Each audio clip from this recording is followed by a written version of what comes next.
And then Jason to start us. So you mentioned the championship down. Yes. You guys were 3 for 17 against Kansas State on 3rd and 4th down. Iowa State's really good at 3rd and 4th down. Very much so. So how important is that element? It's going to be the difference in the game. I mean, the team that doesn't turn the ball over and who wins third down battle is going to be the team that has the best chance to win. Like, I always say this, the team that plays the hardest the longest, and that's what they're built on, playing hard and out physically you. The 3 for 13 on 3rd down and 0 for 4 on 4th down, like the 0 for 4 is significant. One, because 2 of them were the final 2 series of the game when we have a 6-point lead.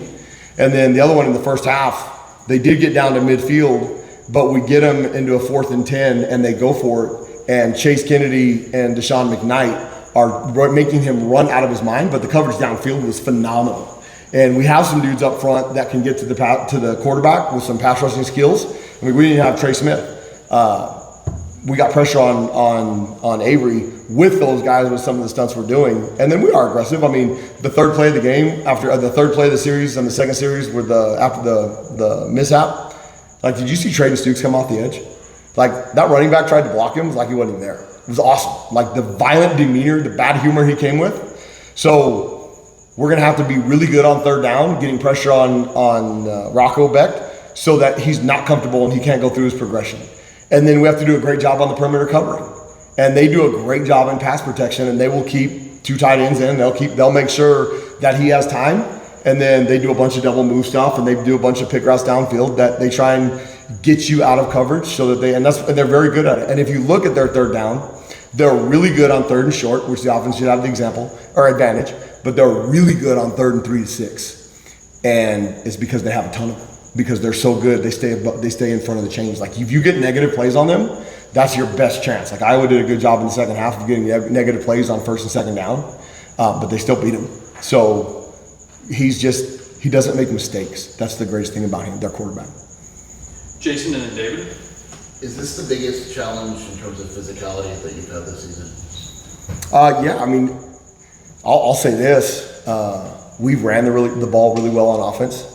And during fall camp, I mean, we take a lot of pride in how much effort we're going to put into stopping the run. And like right now, we're giving up 96 yards a game rushing. And you take out that 75 yards play, and we'd be up in the top 15 in the country in total defense and rushing. Like, our offense can run the ball. Our offense does a great job up front. So there's with our service and crossover periods, there's some positiveness on that, because I think our offensive front is very physical. And I think all offensive, like, they should just make holding legal, because they do it every down.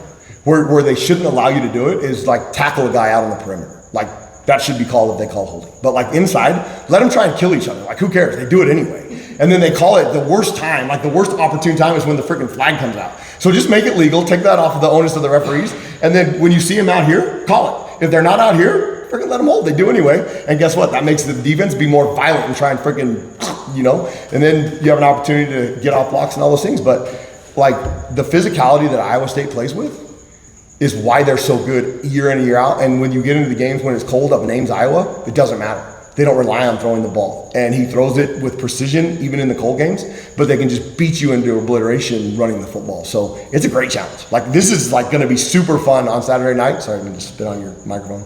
Super fun because of what the kind of game it's going to be like. That's why you play football.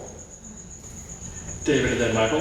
Coach, it seems in a number of instances where guys like Chase Kennedy and Genesis have had that run at the quarterback. In the past, we might see guys try to make a tackle there, but you guys go high to maybe try to make an impact on the ball, per se. Is that kind of by design? So it is, because they've changed the rules. You don't jump at the quarterback.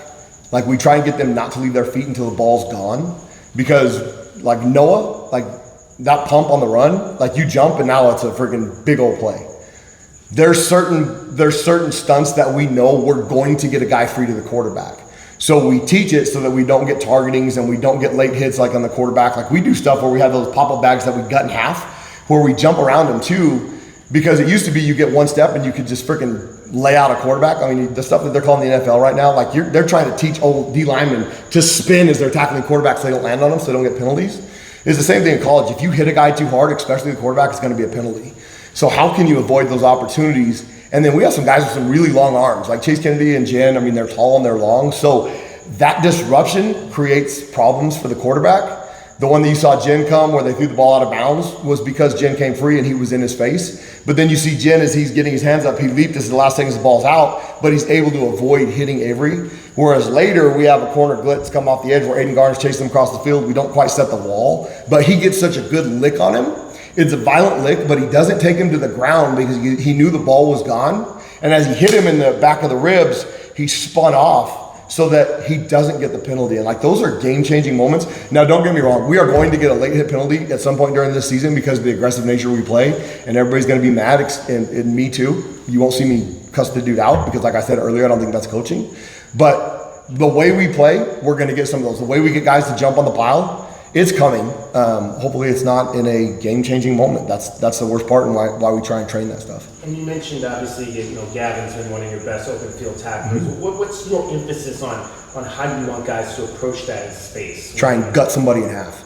Don't break down. Like, we do not break down. Like, you will not see a guy run and stutter his feet and try and make a play because the athletes that we go against are way too good. And you give them an inch of space, they're going to make you miss. And that's what I talk about all the time. If you see a guy, a corner, run to the field, or if you see Gavin run through the outside shoulder and they violently launch through a receiver and miss, it's not the missed tackle on them, it's the missed tackle if the pursuit's not getting there fast enough. And I think yards after contact, we're at like 167 on the season, and one of those is a 75-yard run because we did touch him inside there, which sucks. And then the other pieces are, we've had two, and I talked about Max Harris being a great tackler. The one that he missed against Hawaii that rolled off and was a 21-yard run, that's one, he should make the tackle wrap up the way, by design, the way he gator rolled. You should never gator roll around the ribs, you gator roll around the knees. But when we don't have that pursuit, that's where the missed tackles come in, and that's where you get yards after contact. And so we don't break down, we try and gut people in half, and that's why we do the stuff that we do on those bags. And then the pursuit, and we make a huge emphasis on how hard we're going to run to the ball in every single play. And if that thing's even twitching, get a piece of the pile and never stand around a pile because that's when you get your knees taken out and all those things. And it's kind of taken to effect, but that's why those guys, because we are good athletes too, if the running back tries to make a miss and you just gut him,